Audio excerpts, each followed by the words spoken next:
Hydro carbon திட்டத்திற்கு எதிர்ப்பு தெரிவித்து கோவையில் தற்போது மாணவர்கள் போராட்டத்தில் ஈடுபட்டு வருகிறார்கள். இது தொடர்பான தகவல்களை நமது செய்தியாளர் சுரேஷிடம் கேட்கலாம்.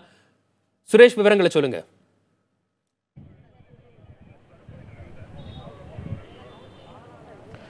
வசந்த், ஜல்லிக்கட்டு போராட்டம் நடைபெற்ற அதே வஉசி மைதானத்தில் தற்பொழுது இளைஞர்களும் மாணவர்களும் ஒன்று திரண்டிருக்கிறார்கள்.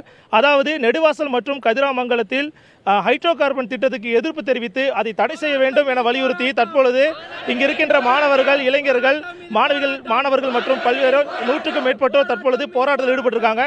இது குறித்து அவர்களிடம் பேசலாம். இப்போ இந்த போராட்டத்தை எதுக்காக இப்போ கையில் எடுத்திருக்கீங்க? ஜல்லிக்கட்டு போராட்டம் அதே இடத்துல மறுபடியும் ஆரம்பிச்சிருக்கீங்க. உங்க போராட்டம் எப்படி கொண்டு போகலாம் இருக்கீங்க?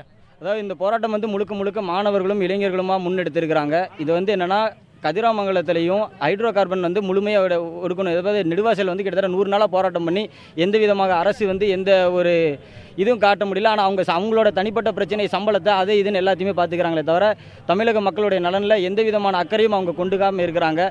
அவங்களுக்கு முழுமையாக இந்த தமிழக மக்களுடைய நலன் சார்ந்து இருக்கணும் அப்படின்றக்காக எங்களுடைய அறவழி போராட்டமாக கோவையில் தொடர்ந்து இந்த போராட்டத்தை முன்னெடுக்கணும்னு சொல்லி எல்லா நண்பர்களும் முடிவு பண்ணி இங்கே உட்காந்துருக்கோம். இப்போ அடுத்த கட்டமாக உங்கள் போராட்டத்தை இன்னும் எப்படி கொண்டு போகலான்றீங்க? ஏன்னா ஜல்லிக்கட்டில் இதே போல் ஒன்று திரண்டு மிகப்பெரிய ஒரு வெற்றியை நீங்கள் அடைஞ்சிங்க. அப்படி இருக்கும்போது இந்த போராட்டத்தை தொடர்ந்து எப்படி கொண்டு போகலான்னு இருக்கீங்க? அதே முறையில் எப்படி அறவழியில் அமைதியான முறையில் அந்த போராட்டம் தொடர்ந்துச்சோ அதே மாதிரி தொடரணுன்றது எல்லா மாணவர்களும் இளைஞர்களும் எல்லாமே பேசியிருக்காங்க. இன்னும் பல மாணவர்கள் இங்கே வரதா இருக்கிறாங்க. இந்த போராட்டம் அறவழியாக எப்படி ஜல்லிக்கட்டு போராட்டம் கோவையில் அமைதியான முறையில் நடந்துச்சோ அதே போல் நடக்கும். அறவழியில் அன்னைக்கு எப்படி ஆதரவும் அதே மாதிரி எங்களுடைய கோரிக்கை நிறைவேற வரை இந்த போராட்டம் தொடரும்ன்றது எங்களுக்கு. இங்கே அது மட்டும் இல்லாமல் மாணவிகளும் இங்கே ஒன்று திரண்டிருக்காங்க. அவங்கள்ட்டையும் பேசலாம். இப்போ நீங்களும் இப்போ ஜல்லிக்கட்டை தொடர்ந்து இப்போ ஹைட்ரோ கார்பன் திட்டத்துக்காக போராட்டத்தில் கலந்துருக்கீங்க. இதை பற்றி உங்களுக்கு கருத்தை பகிர்ந்துக்கு. நாங்கள் நெடுவாசலில் 100 நாளாக போராட்டம் பண்ணிட்டு இருக்காங்க. அதில் யாருக்குமே இது தெரியவே இல்லை.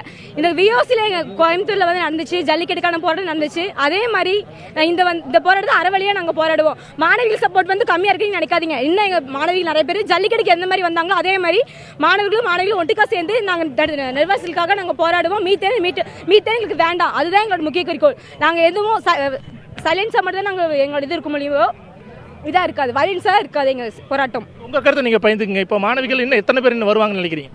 மாணவிகள் இன்னும் தொடர்ந்து வரதா சொல்லியிருக்காங்க. இன்னும் தொடர்ந்து வருவாங்க. எங்களோட ஆதரவு இன்னும் அதிகமாகவே தவிர குறையாது. இன்னும் எங்களோட தொடர்ந்து இந்த போராட்டத்தை நாங்கள் நடத்துவோம். இப்போ நீங்கள் சொல்லுங்கள், இப்போ மாணவர்கள் இப்போ எல்லாம் காலேஜ் விட்டு எல்லாம் ஒன்றா வந்துட்டு இருக்கீங்க. உங்கள் போராட்டம் ஜல்லிக்கட்டு போடவே தொடருமா, இல்லை இந்த ஹைட்ரோ கார்பன் திட்டத்தை இது வரைக்கும் அது தடை செய்கிற வரைக்கும் உங்கள் போராட்டம் தொடருமா? கண்டிப்பாக ஜல்லிக்கட்டு மாதிரியே இந்த போராட்டம் கண்டிப்பாக தொடரும். எங்கள் மாணவர்கள் சப்போர்ட் அதிகமாகவே இருக்கும். இந்த போராட்டத்துக்காக கண்டிப்பாக நாங்கள் வெல்லுவோம். வசந்த், நீங்களே கேட்டிருப்பீங்க. அதாவது ஜல்லிக்கட்டு போராட்டம் வஉசி மைதானத்தில் எந்த பகுதியில் எந்த இடத்தில் ஆரம்பிக்கப்பட்டதோ அதே போன்று இப்போ நெடுவாசல் மற்றும் கதிராமங்கலத்தில் ஹைட்ரோ கார்பன் திட்டத்தை தடை செய்ய வேண்டும் என்ற ஒரு முக்கிய கோரிக்கையை வலியுறுத்தி அதே இடத்தில் இவங்க போராட்டத்தை துவங்கியிருக்காங்க. அதாவது அந்த ஹைட்ரோ கார்பன் திட்டத்தை தடை செய்யும் வரை தங்களது போராட்டம் தொடரும் என்று தெரிவிச்சிருக்காங்க. ஜல்லிக்கட்டுக்கும் இதே போன்றுதான் ஆரம்ப கட்டத்தில் ஒரு 100க்கும் மேற்பட்டோர் முதல்ல கலந்துக்கிட்டாங்க. ஆனால் நாளடைவில் லட்சக்கணக்கில் இந்த கோவையில் அந்த போராட்டம் பரவியது. அதே போல இந்த போராட்டம் இருக்கும் என்ற நம்பிக்கையில் தான் தற்பொழுது இவர்கள் இந்த அறவழி போராட்டத்தில் இறங்கியிருக்காங்க. வசந்த், சுரேஷ், எத்தனை மணியிலிருந்து இந்த மாணவர்கள் தற்போது தொடர்ந்து இந்த போராட்டத்தில் ஈடுபட்டு வருகிறார்கள்? மேலும் இவர்களுக்கு ஆதரவு தருவதற்காக வேறு யாரேனும் அங்கு கூட வாய்ப்பு இருக்கிறதா?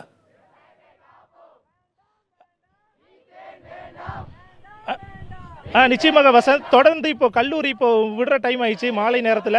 அதனால் தொடர்ந்து பல்வேறு பகுதியிலிருந்து கல்லூரிகளிலிருந்தும் பள்ளிகளிலிருந்து கூட மாணவர்கள் வருவாங்க. அப்படி இந்த போராட்ட காலத்தில் ஈடுபட்டிருக்காங்க. நம்பிக்கையோடு இங்கே போராட்டத்தில் ஈடுபட்டிருக்காங்க. அவங்க பல வாரங்களிலிருந்து இவங்களுக்கு ஃபோனில் அழைப்புகள் வந்துட்டு இருக்கு. எங்கே போராட்டம் நடைபெறுது என்று கேட்டவனும் இருக்காங்க. அதனால் அவங்க தொடர்ந்து இங்கே வருவாங்கன்னு சொல்லப்படுது. இப்போ சம்பவ இடத்திற்கு காவல்துறையினரும் வந்திருக்காங்க.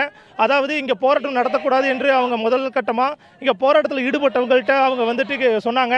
ஆனால் அந்த போராட்டத்தில் ஈடுபட்டவங்க நாங்கள் இங்கிருந்து எந்திரிக்க மாட்டோம், எங்கள் ஹைட்ரோ கார்பன் திட்டத்தை தடை செய்யும் வரை தங்களது போராட்டம் தொடரும் என்று அவர்கள் ஜல்லிக்கட்டுக்கு எப்படி போராடினார்களோ அதே போன்ற ஒரு வழிமுறையை பின்பற்றி தான் இப்போ போராட்டத்தில் இறங்கியிருக்காங்க. வசந்த்.